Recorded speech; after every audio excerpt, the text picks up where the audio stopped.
আপনারা ইসরাফিল আলাইহিস সালামের একজন ফেরেশতা, ওনার নাম শুনেছেন না? One of the major angels, major একজন ফেরেশতা। আল্লাহ তাআলা ওনাকে সৃষ্টি করেছেন এই বিশাল হুইসেলে একটা ফুৎকার দেওয়ার জন্য, আর কোনো কাজ নাই। ওনার অ্যাসাইনমেন্ট এই একটাই।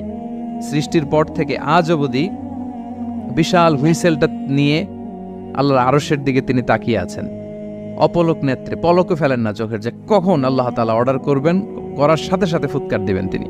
আবার না দেরি হয়ে যায়, আবার না আল্লাহর আদেশ পালনে কোনো গাফলতি হয়ে যায়। সৃষ্টির পর থেকে ওনার একটাই অ্যাসাইনমেন্ট, এই বিশাল সুর ট্রাম্পিট নিয়ে হুইসেল দেওয়ার জন্য আল্লাহর আরশের দিকে তাকিয়ে আছেন। যে মুহূর্তে আমরা এখন কথা শুনছি, এখনও তাকিয়ে আছেন উনি।